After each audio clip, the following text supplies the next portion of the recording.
Welcome to the acclaimed podcast, The Deep Dive, featuring your esteemed hosts, Andy Monitor and Drew Dinzik, powered by BETSPERTS. Welcome to The Deep Dive, the world's foremost Rams fan podcast that you tune in for occasional minus EV betting advice. It's Ramtacular. I don't want to hear this minus EV horseshit. We have not missed a second half bet in the playoffs. Oh, that's right. Our hottest streak doing anything ever. And yeah. I feel like some of the advice we gave out was good. I mean, Chiefs alts first half maybe was kind of where we were headed with that, I guess. And yeah. I was a strong believer in 49ers plus 3.5 was the right side. Didn't bet it. I mean, it was a good number. I thought if you had to bet it, you should bet that side. Yeah, I mean, if McVay was going to win, he was going to win by 3. That was kind of the way that was always going to go. Yes, to answer Steven's questions, Calcutta Profits secured the bag regardless of the side pots. Who has the Bengals? Head-to-head with Rufus. Rufus has the Bengals. Funny enough, on the Calcutta spreadsheet that I used, I had Rufus's Bengals buy as the highest EV buy of any of the teams. So I'm feeling okay about my numbers. Not too bad. Great. Yeah. Not to rehash an open move, but would the Bills have smashed the Bengals? Yes, they fucking would have. So let's grab the whole elephant in the room, because I think there's people who. And there's cases to be made for the Bengals to be like, this is a good team. Sure. Dan made an excellent supercut that I'm going to post probably tomorrow. I'll post. I needed me talking shit about them. It's from our preview episode. It's like a supercut of all the stuff. And to be fair, some of it was pretty prescient. But I mean, I'm not even going to spoil it because there's some good cuts of it in there. And anyone of you in the chat or podcast listeners who catch brown bag bets from time to time, I bet I made an example of the Bengals of and I went back and listened to that because I did some Dutching. WinBet had exact win totals. Like the Bengals win exactly 0 games, 100-1. So I did that. I Dutched it with 1 and 2 to make a synthetic under 2.5. It was a nice little exercise in how you can make a synthetic market on your own by Dutching and using a calculator. But it's funny because I said, they don't offer 18 different win totals. Like they find a range of 10 games. So they're only offering Bengals 0 wins through 10 wins, which is funny because that's not where they landed. I'm not sure what happens when a team falls completely out of their range. That's why you just go alt over and alt under. Yeah, alt overs, alt unders, man. Yeah. And a lot of us, and again, as we started the playoffs, Drew and I said, and I think we used the Steelers as this example, but we basically said anyone who's an underdog in round 1, if you think you want an outright on them to win the conference, win the Super Bowl, roll that over, because the Bengals number was not nearly as good as what I would have paid on a 3-game parlay. Wasn't it or a 3-game rollover? Oh, we'll ask Dan and we'll circle back. I bet Dan has that. Dan, can you find that? He probably has the graphic. Yeah. I'm curious what the math works out. And in fact, we said we were going to do this even. We'll do it. I'll do it during the podcast. I can get the closing lines for Pinnacle on the 3. If Dan can find the odds for the Bengals to win let's just say the Bengals to win the AFC prior to the playoffs, when we did that, week 18 episode, we were looking at it. But yeah, some people, hopefully some people out there are just Bengals fans or Burrow believers, have some big numbers. This would be the second time Burrow has cashed a massive number, because I remember some people had some 200-1 Heisman tickets on the kid. Oh yeah, just doesn't lose. Yeah, absolutely. I think you probably could have gotten 100-1 for them Super Bowl preseason, right? It was 200 in places. Oh really? It was 100 for the AFC at some places. Some were half that, Wow. Well, Let's congratulations, start with Cincinnati that Bengals. second half, or let's start with that first half. And I want your opinion on the last play of the first half. That Were was they just that. feeling themselves? They were feeling themselves, but that was also. I mean, if you are new to football and NFL betting, Yeah. that was so classically Andy Reid. Like that's him. That's what he does. He does not manage the clock especially well at all. And he made that specific mistake that took points off the board that would have absolutely sealed that game, in my opinion. I mean, 28-3 is obviously a score that some teams have come back from before in the playoffs. I think it's probably happened once at least. But 21-3 is a more manageable margin. And to not even get a field goal attempt off there was wild. To throw it but not throw it in the end zone was insane. And I saw it happen and I chuckled to myself because I was like, fucking Andy Reid. Like it was classic. What was your take? Yeah, it was like, did he convince them to, or did Patty convince him I want one more throw, and he just kind of let him? And they didn't tell him, if you're going to get one more, you're throwing it in the end zone. Well, that's the worst part about this is I believe Patrick Reed is smarter than that. Like the whole the whole premise of letting him have that play is you have 3 or 4 steps, and this either goes to a receiver or it goes out of the back of the end zone, and it has to be thrown hard. You can't float this and let it fly for 5-6 seconds. Not that you have that much room, but the fact that he threw it to a receiver outside of the end zone, just like even before the play was over, I gasped like, oh no. Like, what was this? He threw it backwards. Like this was really something, because I mean, even 24, I'm not saying like take the field goal, be conservative there, but even right then, like, man, just those 3 points would have been useful at the end of the game. Unlike the take the points guy, but it would have been useful. Oh yeah, of course. And honestly, like if they throw it into the end zone, they have a better chance of getting a touchdown than that play to Tyreek Hill. So I don't know. It was bad. It was a bad play call. It was bad philosophy, and the Chiefs were moving the ball so impressively in that first half. I don't really know what to make of the second half, because like it took a while for it to feel different, if you know what I mean. Yeah. Like it was well into the fourth quarter and they make a mistake and all of a sudden it's tied 21-21, and you're like, oh my God, like we got a problem. Like, holy shit. And I really don't know what to point to, who made the difference, what the difference was, if it was even Cincinnati or if it was Kansas City just getting tight. Like it's not something that we've seen Mahomes do before, like completely second half melt like that. But at the same time, there were games this season where they no-showed. There was a game where they scored 3 points against Tennessee.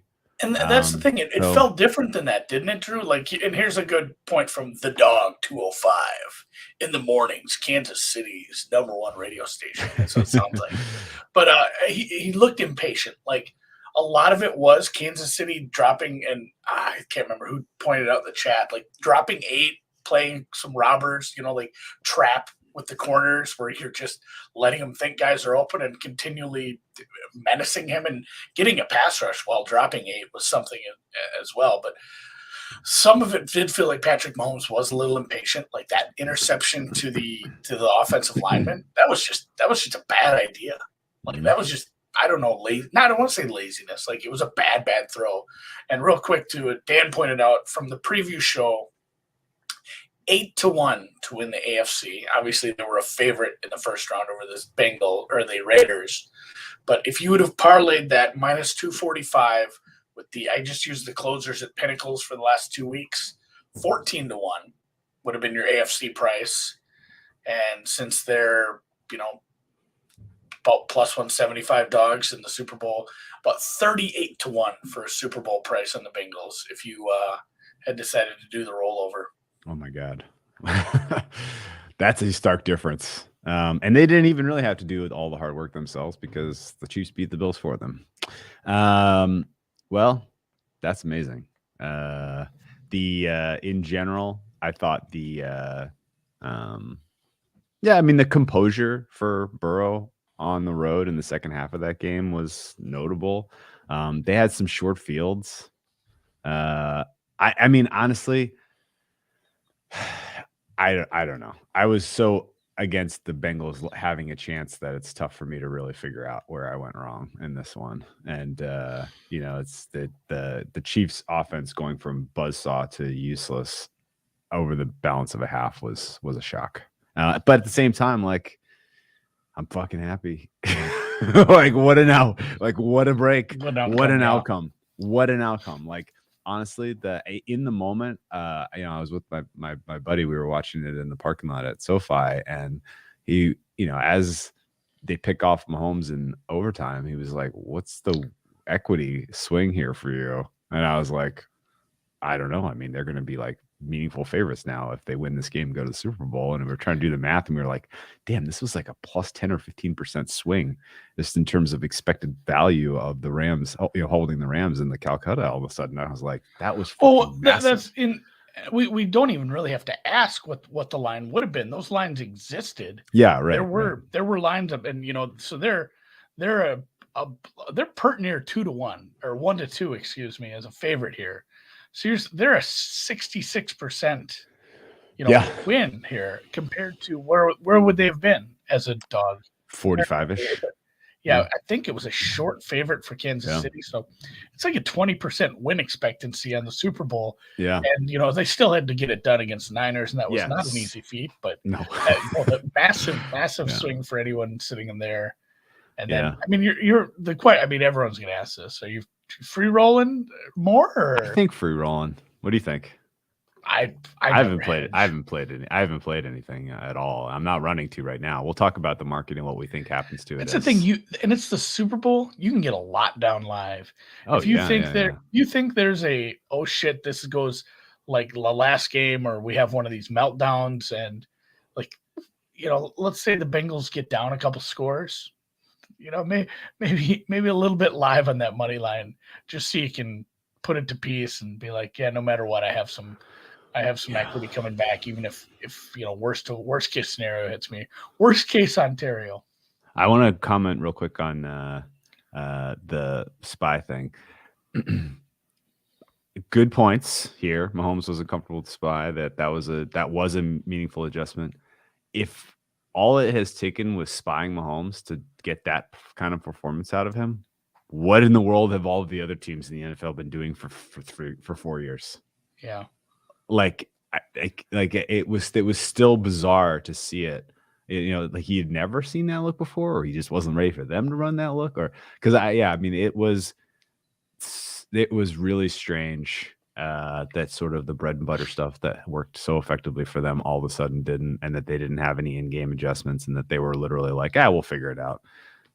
So it was that was a shocker ultimately, and the Chiefs kind of gave up, I felt like, too, after the interception. Like that defense, the defense on was that, like, ugh. Yeah, this is like we're done. Done bailing Pat out. We're done with Brittany. We're done with Brittany and Jackson. It was a bit odd too. It wasn't always a true spy, but I mean, you saw that one play where the backer was clearly spying him, and then eventually just rushed. Like, all right, I'm tired of bouncing around back here, and the pocket is disintegrated. I have a free rush at the quarterback here. I'm just going to run, and that was the thing about the coverage too. The coverage was good. Like all those times, Mahomes being a magician in the backfield, even the times he did get sacked a couple times, but he was running around back there. And usually you see that, and he runs around, he does a spin move, he rolls out and he hits someone. Yeah. It was just never there. Like Kelsey streaking wasn't there. Like Tyreek losing somebody wasn't there. Like the coverage was good. That was the second part of that. Like the coverage was good enough, and there were enough players back there where they were playing this, whatever you want to call it, where they dropped him and ended up in a zone with 8. It didn't matter how much he scrambled around. The coverage was decent the whole time. And God, that was something. really, really, really haven't seen a game turn on a dime like that. What happened on the flip side? What happened that got the Bengals back into it offensively? Because obviously short fields helps, but like there were stretches in the first half where Burrow had like 5-6 incompletions. Like there was not a lot to really love about the Bengals offense as you go into halftime. And yet the Chiefs could never get the key sack. They could never get the key stop. They really only had Burrow under pressure a handful of times. They sacked him once all game. Like that was somewhat surprising that the Chiefs defense was not even really up for the task of keeping them limited, even if their offense was going to sputter in the second half. Well, and the first 2 drives for Kansas City in the second half, it was punt field goal.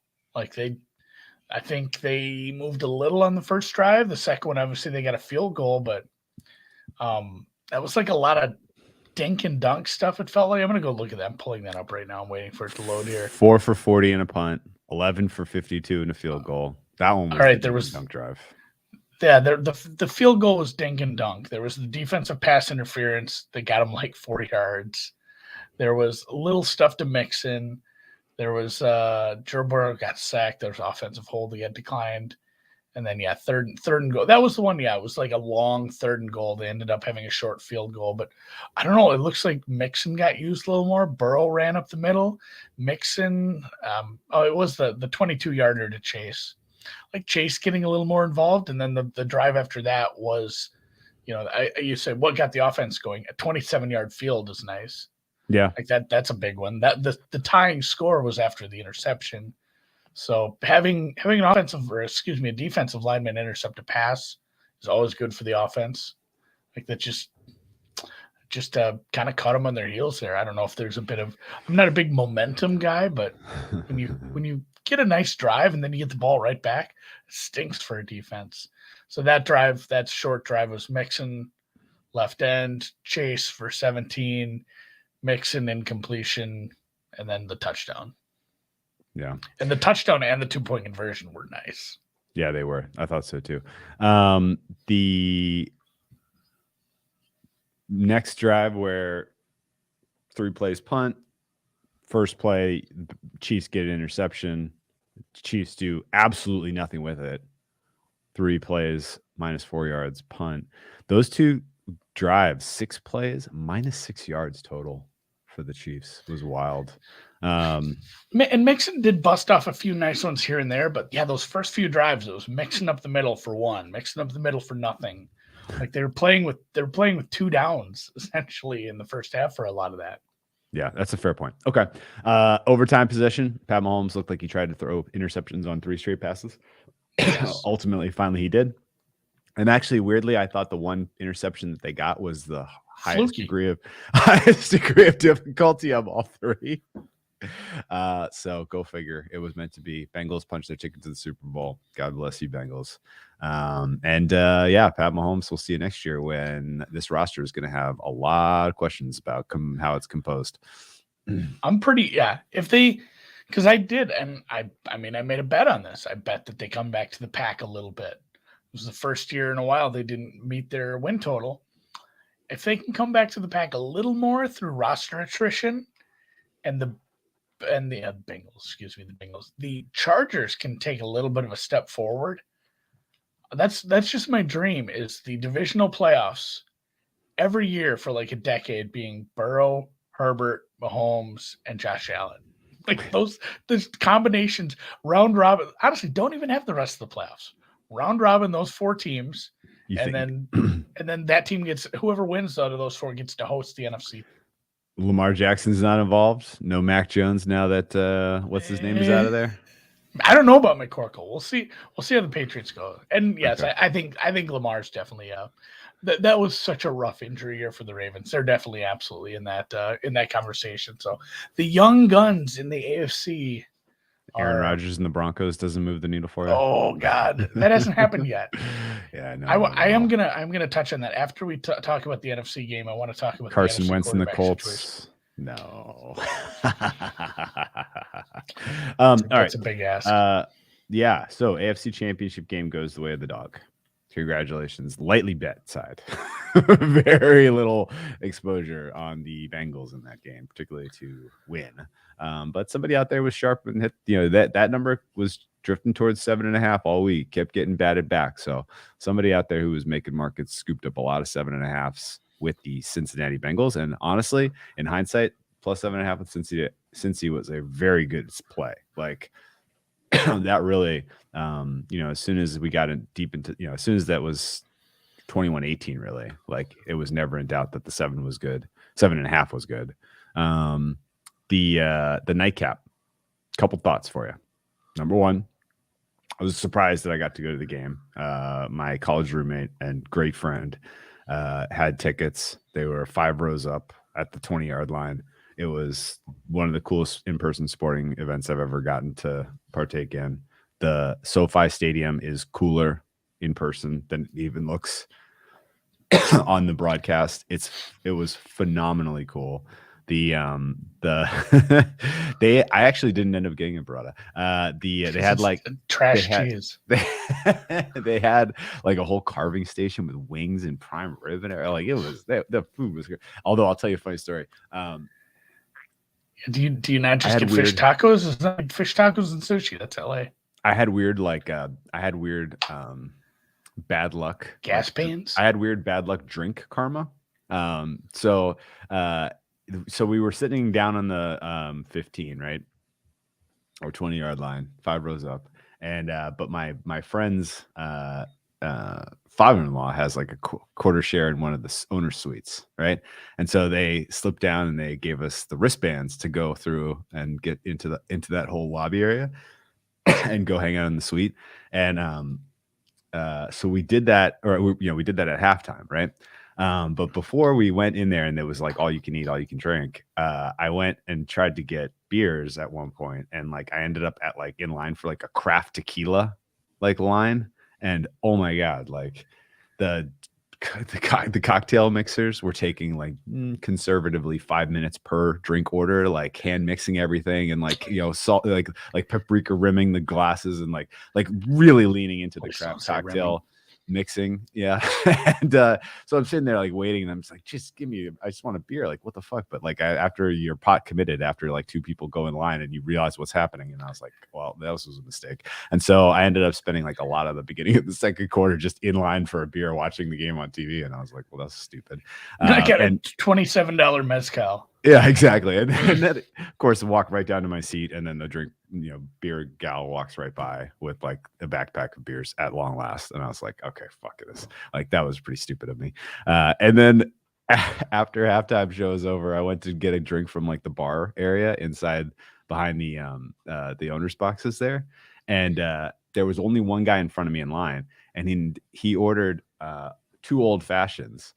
And the guy gets out like the most complicated old fashioned like accoutrements, all these bitters. He got the muddler out. He gets them exactly, like he gets everything out. He's going and going and going and going, making these old fashions. And I'm like, and I'm like finally he's done making the old fashions. No, he takes him, he walks him over to a smoker and puts him inside the smoker. He puts him inside the smoker, and he's like fills up the little like chain, the little bowl with the chicory woods, and he packs a bowl. His torch, he packs a bowl, and his torch won't work, and he's like trying to get the damn applewood chips on fire, so he could smoke these old fashions. And I'm just like, are you fucking kidding me? And so I stayed there for the entire first Niners drive of the third quarter, watching that on TV. This is why I don't this go guy's to making 2 hand smoked old fashions. And so then I was like, well, if the Rams win, I'm coming back for a smoked old fashion. So I ended up getting one. They were pretty outstanding. I don't want to one up you, but I might be going to a Timberwolves Pistons game.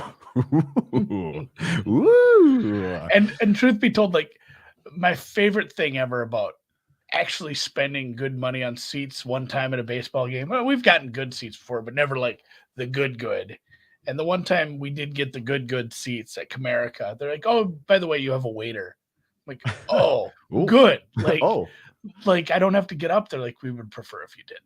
Like, we can just bring you drinks. I'm like, well, fuck, like that's the worst part about fucking going to a game is waiting in line for this shit. So yeah. So anyway, I wait forever while this guy freaking hand smokes the old fashions. And then at that point, I was like, well, I'm missing so much of the game. Just give me 2 beers. And I get the 2 beers and I walk into the suite and my buddy's like, oh, you want a beers? They have like a whole, they have beers. They have a whole tub of them right here. And I was like, are you fucking shitting me? So yeah, after all that, I wasted a ton of the actual game standing in line for drinks while people in front of me got crazy craft cocktails. It was a very California experience. That's what you go, you say, I'll have a tall grain belt. That's what we do here in Minnesota. Or one of my favorite things, about as many beers as I've probably drank at a game in quite a while, was at whatever the PNC, Yinglings. Nice. Just give me another tall boy Yingling. And actually, earlier in that same trip up in Canada, give me another tall LeBlats. Whatever the just blues. Give me another blue, they call them. I love it. But you know what? I'm glad you got to watch part of the game. Yeah, I know, right? Yeah. And so in the suite, we were like at about the 45-ish yard line. We weren't dead center 50. But it was an incredible view. And a couple of crazy things. So number one, the in-stadium entertainment was outrageously good. Like, like the normal kind of, stadium experience is there's a bunch of cheesy shit and a bunch of a bunch of nonsense. T-shirt cannon. They had like a legitimate like DJ in there who was getting people fired up. They had like I can't even remember who it was, but maybe Big Sean like in the booth, and they were like playing at one point. They were playing "Ain't No Fun," but then blanking out like everything questionable lyric wise, and this whole stadium was just ripping like "And you lick my balls." It was unbelievable, unbelievably funny. And I was like, "How is this allowed?" And they had like like the scenes. I mean, they play neck and like, yeah, I guess so. But then the Mad Max Fury Road, how like they had the guy with the guitar and the flames and stuff, and that's like he's just like sets the mood for them on the war party. They had like a guitar chick who was like with like steam machine and fog machine coming out behind her, and she was just absolutely ripping chords. It was incredible. At the Vikings game, we have a really big horn. It's called the yellow horn, and somebody blows it, and it's annoying as fuck. Yes, I love it, man. Well, so the whole experience was out of this world cool. And then we went back down to like field level to see the fourth frame. And I wasn't like, this is happening, like the Rams are coming back for sure. But like it definitely felt good. Like it was like, okay, like they are clicking. They should have more points here. Like this is starting, the balance is starting to tilt. Yes or no? How many halftimes do I make a snap play like that? It's not very often. Not very often. No, not very often. I felt really good about the Rams offense making something of it. Yeah. And it was a weird second half. And let's pump the brakes on maybe it was a well-played second half. I hated basically everything both coaches did all the time. Like, hey, here's a coaching decision. Oh, it's the wrong one. It's bad. Well, there was that one stretch where they literally were outdoing each other. Oh, you're going to run out of timeout, so I'm going to punt from the 40. Yes, they literally were outdoing each other on that one sequence because first it was like they were like, oh yes, nice. The Shanahan made the mistake. He's going to punt on a makeable 4th and 2. Cool. Yeah. And well, actually, let's go back one step. McVay challenging the 4th and 1.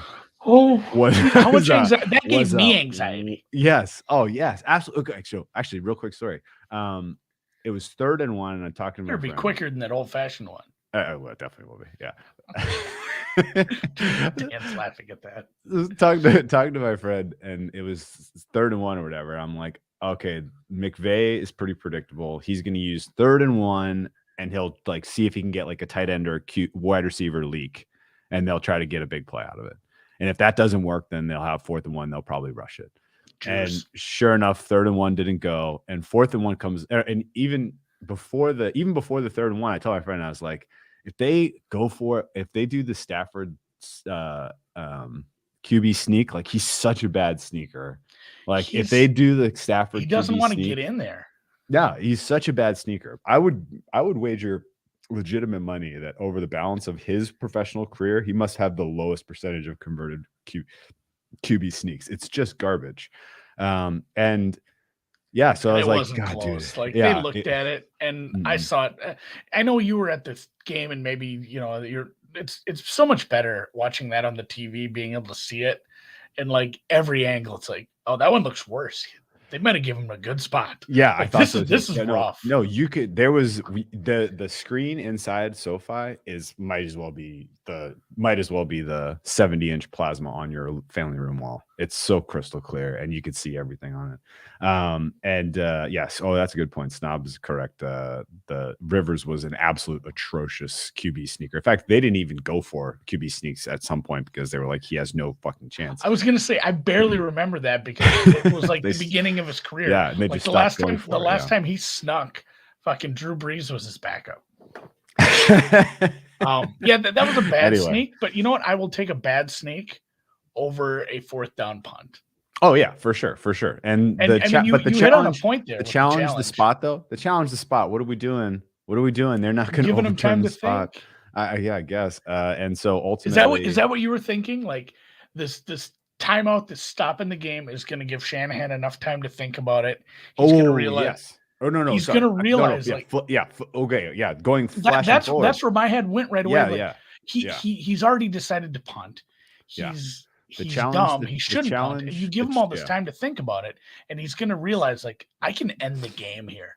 Yeah, I can finish them just by getting this is such a this is the end high, of the game. Yes. This is such a high win percentage chance change if I can get this 4th down. And then they line up, and you looked at it, and I remember why I watched it with the family and my daughter. I told her, I'm like, watch, they're just see that clock. Then it was the shot clock, the play clock. I said, watch that. They're going to pretend like they're going to start a play, but watch that clock. It'll go all the way to 0, and then they'll just walk away from it. And she's like, why? And I'm like, because they're idiots. Because it worked one time out of like 1,000 times this has happened, and they're more than content just punting the ball here, maybe losing the game. And lo and behold, no. In the moment, as a major stakeholder in the Rams, I was screaming like, McVay, why challenge it in the first place? You've just blown your last time out and your second challenge. So now you best case scenario here, you have no challenges and timeouts and they still punt. But worst case scenario, they realized they should go for it. And when they ultimately decided to punt, it was like a huge sigh of relief. Like, thank God. and that was from a Rams fan about them going for a 4th down, the Niners. So I don't know how else you can judge a good or bad decision just by kind of polling people who wanted Rams to win in that moment. But I would have said 95% of us were happy they punted. Yeah, isn't that the best bellwether? Is if you're holding a ticket, or you're a fan or a backer, or they've asked players about this in the past. Like, we were happy they punted. Like just get this ball. Like, I don't think people understand how important possession is, especially when you have the clock and you need to be running it down. It's a lot harder to do that when the other team doesn't want to. Yeah, and they have the ball. So that was massive. The reffing was good. Like it was fun. Sam Hoppen pointed that out this morning. He said, "Hey, we're not talking about the refs today. So that's a good thing." And I'm like, God, that's true. We went 2 full games where we didn't really have to talk about the refs a lot. Some of the taunting thing, maybe a little, and some of those hits. But like the one was that we had yesterday. There was one clear helmet to helmet right on the sideline. Like, that shit is gonna get called now. Like, there's no avoiding that. The ref or line judge, whoever's right there to see that. So, I thought the games were pretty clean. I enjoyed that we didn't have much of a ref influence. I was pretty glad that they picked up the flag on the Debo hit, because that guy couldn't have done a more clean tackle. I didn't think. Like, even in the moment, into him. Yeah. It was as clean as you get. And then similar. And if you're willing to hit Debo that, you shouldn't be penalized. That's a man's hit. Yes, right. And on top of that, there were a lot of other really questionable helmet to helmet stuff going on in that game. Like there was some cheap shouting. Like, yeah, they kind of just let you go in general. Like there was the one helmet to helmet on the Odell Beckham pass, and actually like let's focus a little bit more on the actual comeback in a second. But a couple other just general comments about the game, as long as we're on the general comments about the reffing. If you're curious, the crowd was almost 50-50 split. And the crowd noise was 60-40 Rams. And I don't know if that was because they were being, helped by the general atmosphere and the DJ getting people whose house, Rams house kind of stuff. Because they worked hard to get people freaking screaming. But the Niners fans were there with serious force, and they were loud as shit. It was the whole first half of that, the whole first quarter of that game. I don't think there was an offensive snap where it was less than 100 decibels in the stadium. A lot of silent counts. Yes, both offenses were. Both teams, yeah, both teams were in an absolute like audio, just in a sound hell. It was so loud. That said, the comeback was wild because the first play where they went for like the deep pass, there was nothing there, nothing. Period. Like I have no idea still what Stafford was doing throwing that in the first place. It was clearly double covered from Jump Street. Well, and he just didn't seem to have it in him. Like he's still kind of dinged up. This is what's gonna moving forward once we finally talk about the Super Bowl. Like him getting 2 weeks off is massive.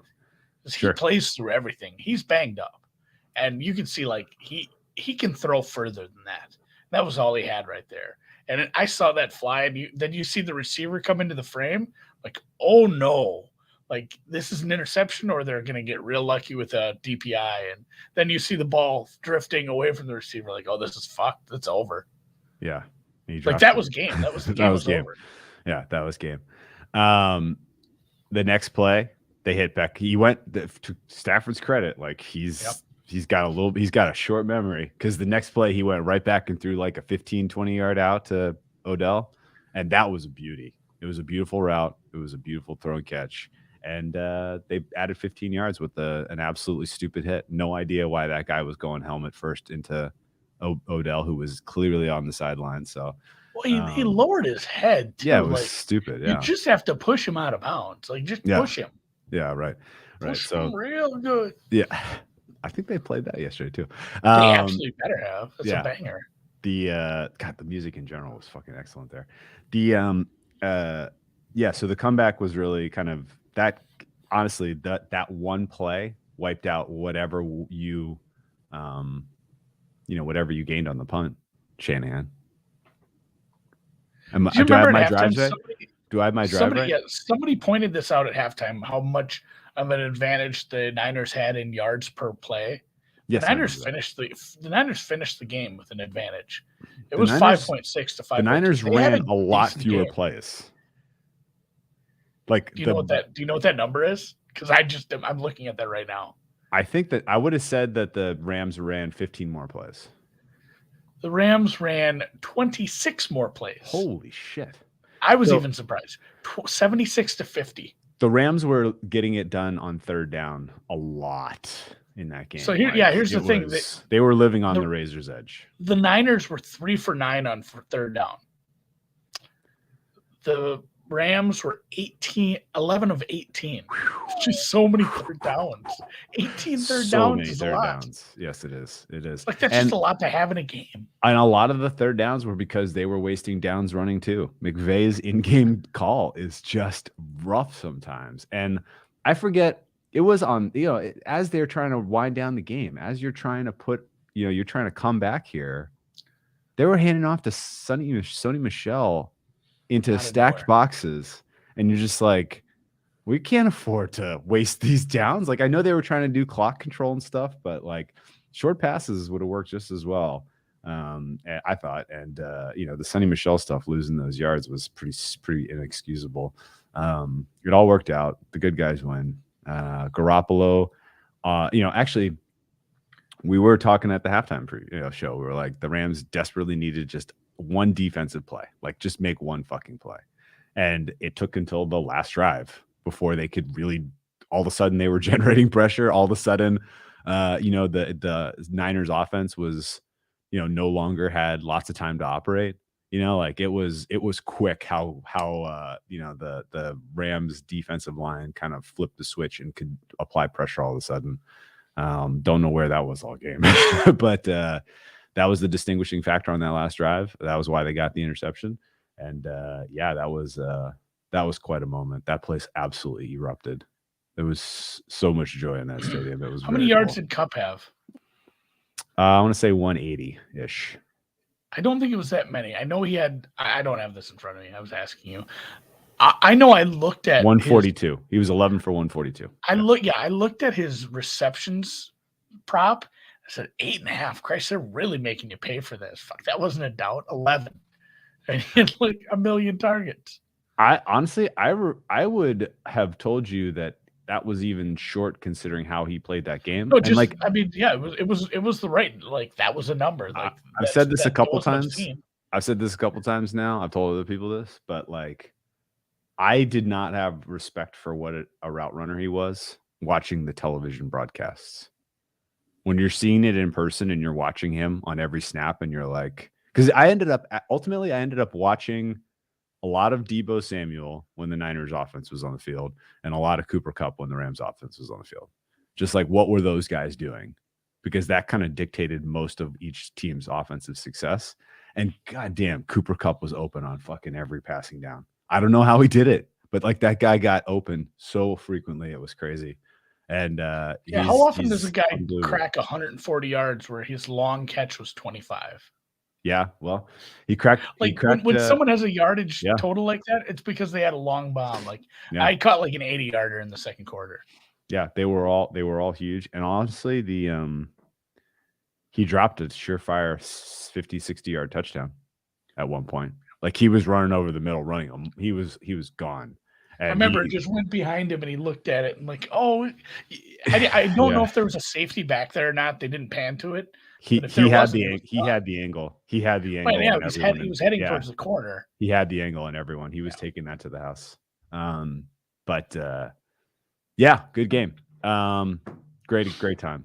What did you make of the early market? Total was too high.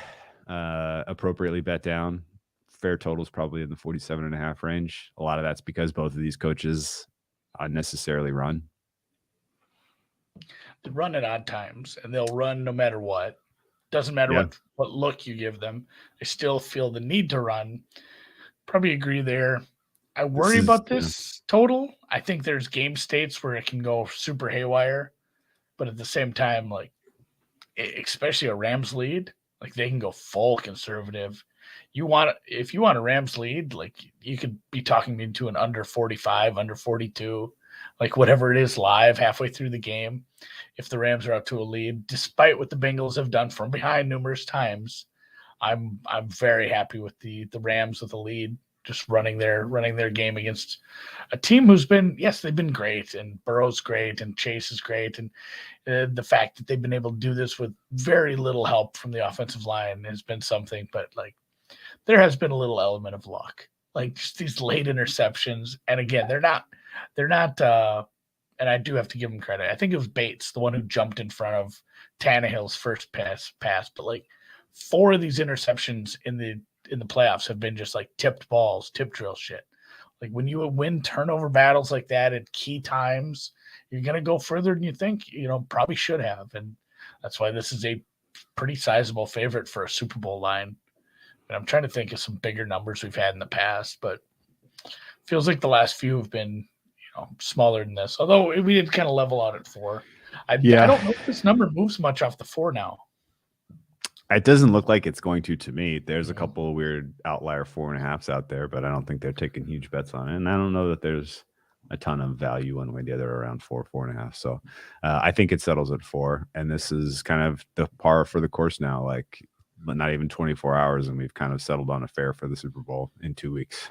So, which is the worst part. Like, it's the biggest. This is why the prop markets are so exciting, because it's no fun betting into this number that's shaped.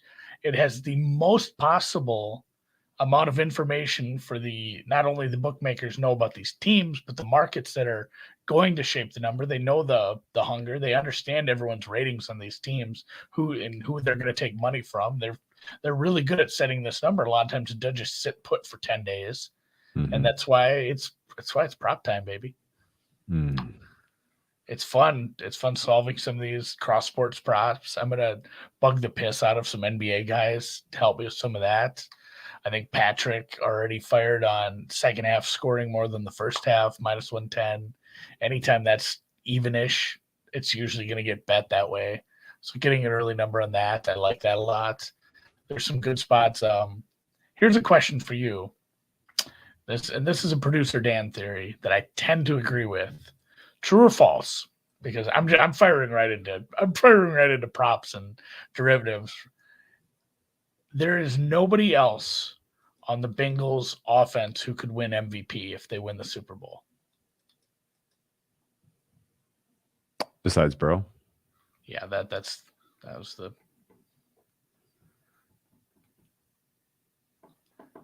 just the media adulation of him right now and where he's at. It's awful hard. Like, he'd have to throw 4 touchdowns to the same guy, and he'd have to do like a backflip into the end zone on one. It would take so much for Chase to get this MVP. I mean, who was the MVP of the Bengals Chiefs game in the regular season? It was Chase. That was an all-time performance, but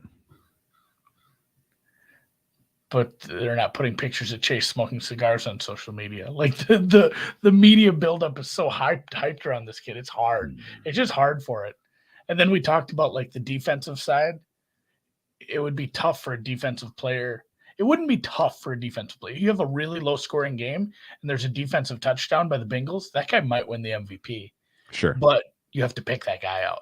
Like, you have to decide which one of these randos is going to end up with a touchdown.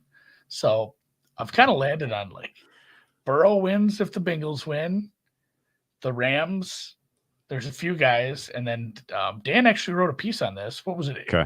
Dan likes some Aaron Donald because there's an offensive line that could be absolutely tarred and feathered by what essentially is the best defensive player in the league right now. And if he gets some counting stats or maybe a forced fumble or two, like, that's the kind of guy they would absolutely love to give a trophy to.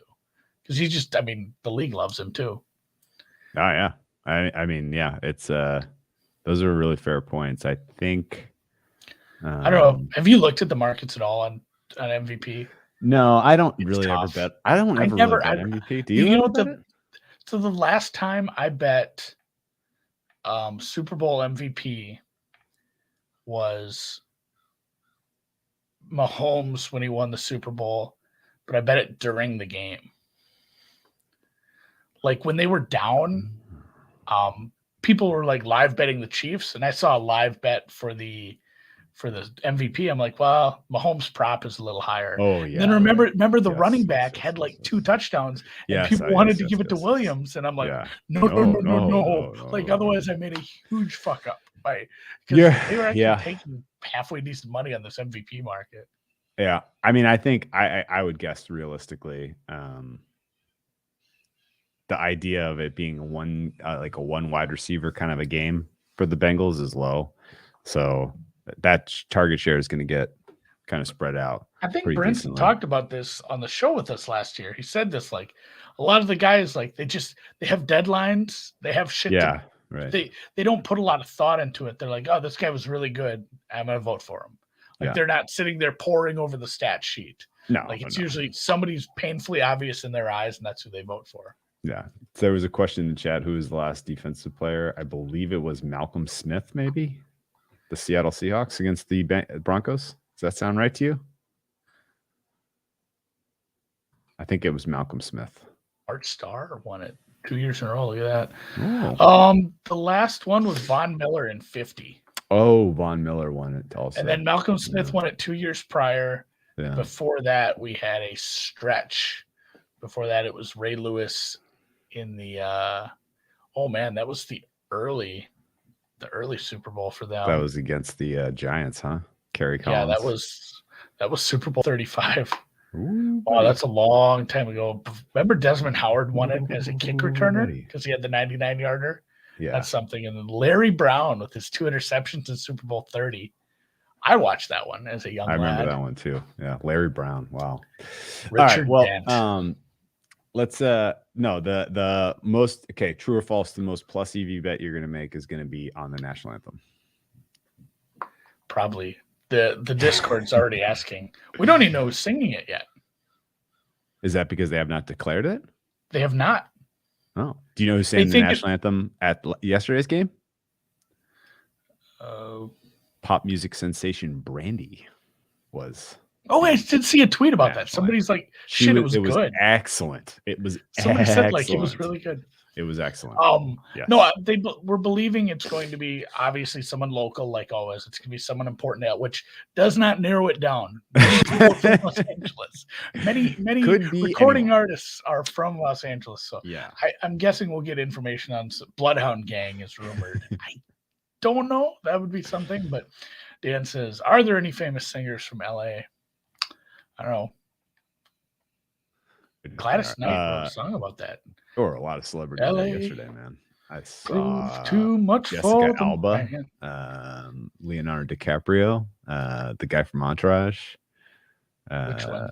The agent one. You know, his manager. His manager. Not Ari. His manager, not the agent. Boyd? No. E. Yes, E. Yeah. He was there. This is why I've decided to go to. I'm not going to Pebble Beach this week. I'm going to Pebble Beach next year because my buddy I was talking to about January tournaments to go to. Actually, J-Maz, and he said like they all suck. All the courses are nice, but he's like, you might as well go to Pebble Beach. It's just a nice area, and you probably run into some celebrities. So we'll go watch Larry Fitzgerald play golf next year. That's awesome. Jessica Alba's still A-list. Yeah. Well, when we find out, we'll start breaking down their former performances, and really that won't matter because we'll just be waiting for somebody inside of the recording or the practice area. May or may not be me. Like every year there's somebody that knows someone. So I'm just bet it, and then you'll know. I will tell you what, man. I'm so fucking relieved. It is Bengals Rams. Like if this had been, I would just be 2 weeks of just fuck this game. I don't want to deal with this anymore. NFL's over. If this was Niners Bengals. Yeah, you'd have been. I don't know. Is there any? I'm trying to think if there's any precedent for you being intolerable. I think I just tweeted that. I'm like, I'm just happy for the podcast tomorrow, man. I don't know if I can do it. I don't have the strength. Why do you give me all your toughest battles? And then Jesus is just like the Bengals Niners Super Bowl. Man of the Library predicted it. Man of the Library. I think he's just making shit up. Like he just makes up stuff and then he deletes the tweets. He's not really predicting stuff. So yeah, I'm excited to know who sings it. I'm going to start digging into props this week. You know what the thing about the props is? There's still a lot of college basketball to bet. You know what else the thing about props is? There's a lot of Olympics to handicap. We are behind, my friend. It's actually a busy week. Yes, it is a busy week. Well, that's We're a gonna good do an call. Olympic pod. What? Yeah, we will. We need. Oh, after this, do you have time after this? Yeah, for sure. On air production meeting here. Yeah, for sure. Okay, yeah, we need to talk about what we're doing. We're going to do Olympics. Yeah. Because we got the Super Bowl. We have the Olympics. Make a plan. We have. Yeah, we usually do. We do the annual talk about all the other teams, and I think we have Eric lined up for Wednesday. Yep, Wednesday we're doing that. Yeah. Okay, that's for sure on. Okay. Cool. I like that because he knows so much about the front offices. Oh, I know. And there's so much to break down. Did you see the whole Kenny Pickett hand fiasco today? I mean, there's a lot to break down. We have a lot to talk about, man. No, but no Pro Bowl episode this year. No. Over the course of my lifetime, I have bet 10x the amount on the Puppy Bowl as I have the Pro Bowl, and that number is probably low. There were some places that were taking half decent money on the Puppy Bowl several years in a row, and the Pro Bowl I've bet a couple times ever. Like that just feels like a bad idea. Don't bet the Pro Bowl. Don't do it. But yeah, no. Any general tips for people as they work on their Super Bowl handicap? Go through the. Are you talking props or in general? In general, don't bet Just the in game. general. Bet the props. Okay. Go through the offerings and start crossing off the ones where you think like, I shouldn't waste my time with this. Like it's either much too difficult for me to math this out. It's not mathable. It's more of a a cute novelty prop that probably isn't solvable by information or math. And then just grab the ones you think you can math out and then go look for them at other places. Because you found it, you probably didn't. You're probably not looking at the best of the number on either side. There's probably a better number for both sides of something like that. And then just start doing it. The guys who do player props week in, week out, this is a good spot for you. If you're an NFL player prop guy and an NBA player prop guy, get together, start looking at those cross sport ones, see if there's advantages there. Yeah. Just shop. Says Patrick's great point. Not only can you find middles in the moment, but there should be some middle opportunities as the week goes on. Would you imagine that's correct? Yes. You think a Cooper Cup receiving yards prop gets steamed up? We middled the anthem one year. Yeah. Do you think the which props are going to catch the most steam to the positive? I mean, probably these tight ends. Before I even ask you that, which do you think props are going to take steam to the over? That in the blind, if you're going to bet an over, bet it now. If you're going to bet an under, bet it Sunday. All the backup tight ends with Higbee and Uzomah out, they're not out 100%. It seems very likely. I'd say one is like 99% out, but like all the talk of the entire Twitter sphere is just betting on these the backup tight ends. Who's to say they're going to get the work? Like you bring in a worser tight end, and no offense to them, they're NFL players. They made the squad. They're in the Super Bowl, but they are not as good as the starting tight ends because they're the backup tight ends.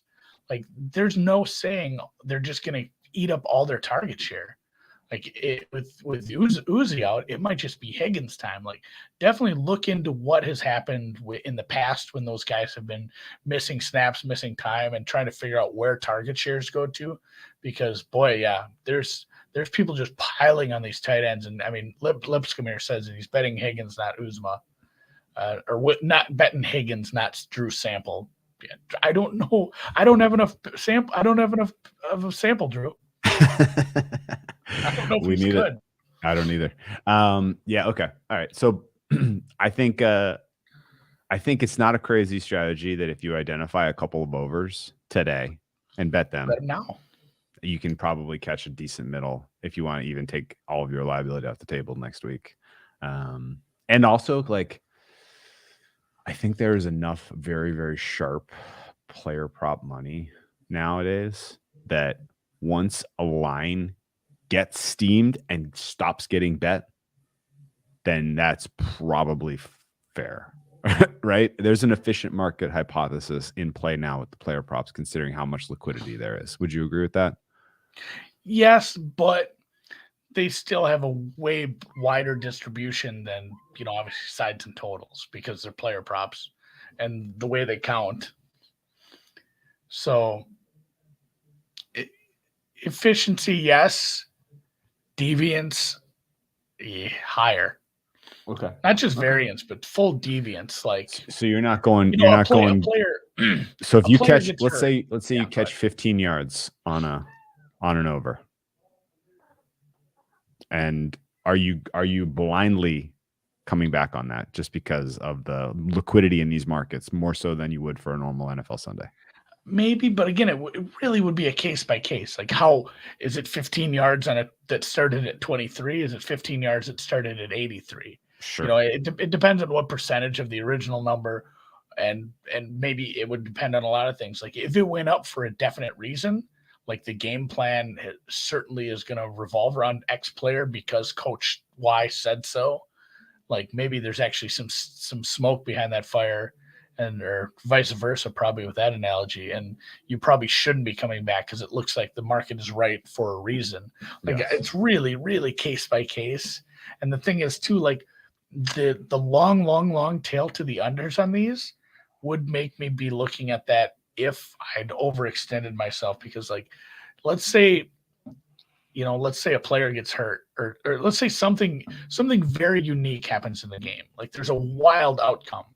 Yes. Like it doesn't automatically mean that the game is going to end with, a game can't end with 0 points. Let's just assume 3. That doesn't mean the game is going to end with 3 points or however many points are on the board at that moment. But the fact that a player injury can so quickly throw a player prop, just like the best laid player props can go absolutely to shit. Higbee yesterday. He was a huge part of their game plan, obviously, as you noted by what Blanton got in terms of looks. Yeah. Yeah. No, I agree. That's so fair. yeah. Patrick might be hitting this like partial buyback. I love a good middle. That nothing makes you. I mean, your pants don't fit as well in the crotch after you hit a middle. You know what I'm saying? Like you're because you have so much cash in your pockets that your pants are just more snug. Is that what you mean? You're really feeling it when you hit something like that. Like, yes, we got this. So I gotcha. I agree with the partial buyback, and I think there's definitely ones that, and not only that, but like if you're the kind of guy who has like 10 offshores, sure, and maybe bets into a few, can't imagine anything like that at all. Maybe you have access this to this is a total impossible hypothetical, and then maybe you also are in or nearby or have friends in legal states. Like there's going to be props. You're going to have access to the same prop at like 20, 30 books. Like there's, you might not even have to wait for a middle of 10 yards. Like those kind of things might just exist at the exact same time, like at the same time and space. So shop around. Offshore betting is illegal. That's why I do not do it. It's against the laws. Hey, I made a bet in Canada today. Whoa. How about you? I sent money to Kelly. Oh, okay. You had a proxy bet in Canada then. Proxy. Yeah. He's my winner. Okay. This doesn't seem like the type of Super Bowl like the Rams Patriots where the under was such a hot side and you could literally just blind bet all the unders in the player props. That game stunk. Pro line plus. So what made that the under? It was the fact that Belichick called the perfect game, and then their offensive game plan was also like everything that the Patriots did was ensuring that game was not going to get to 25 points. Like there was no chance. Yes. So like a really, really well-coached team with the right roster, the right coaches, and the right, honestly, buy-in, execution, whatever you want to call it, made that happen. There was nothing the Rams could do to get that game. Like if the Rams wanted there to be more points in that game, they needed to throw turnovers. that was the only thing. God, and that game sucked. I don't think either defense has the, coaching, position players, execution to do anything like that versus these offenses. Like what keeps us under is the game plans themselves, like the two offensive game plans and what the Rams can do on defense. I think the Rams can stymie we've seen this, like the Bengals offense hasn't been great in the playoffs in general. Like that Titans game, that was not a good offensive game. Like that, especially in the red zone. I'd like to go run their red zone numbers. Are you saying that the Bengals are lucky to be here? Kind of, yes. Like they're a playoff team. They earned it. They won their division. They won against some good teams. They won at the right times, but their offense hasn't looked all that good for long periods of time, and it's had trouble in the red zone. Gosh, so if you're able to do a little bend and don't break, how do the Bengals get to 20? Sure sounds like a lot like nobody believes in them. Oh man. I might bet the Bengals team total under and the Bengals +4. Make that a same game parlay. They should give me like 31 because it's like negative correlation. Negative correlation, yeah. I don't think they give you a bonus. They just laugh when you place those. Yeah. All right, cashing this one. This one's good. Normal He's time allowed to bet more. Yeah. We'll be here at a normal time with Dr. Eric. Talking about unless you're a Rams fan or a Bengals fan, we'll talk about your team. And honestly, it's too bad that the Chiefs aren't in the Super Bowl because that means we're going to talk a lot of Chiefs. Because we hit every team, or we try to hit every team that's not participating in the big game. We'll do like 2-3 minutes on every team, and then like 20 on the Chiefs. We might do no minutes on a couple teams. Like there's a couple teams not worth talking about a lot. The ones that don't have head coaches yet, we might skip over a little. Which ones do you not want to talk about? I don't know. We'll have to talk about it. Let's figure it out up here. But sometimes those are fun to talk about. Like we don't know who the quarterback or the coach of the Saints is going to be, but that's a topic that I kind of want his opinion on. What the fuck do you do if you're the Saints? Eric does love to talk some Chiefs. It's a squad. Yeah. Okay. All right. Let's call it a day. We'll be back Wednesday with Dr. E. We'll talk about everyone else, and then we'll figure out our playoff schedule. Super Bowl schedule. They do it. See you guys. Thumbs up. Give us the thumbs up.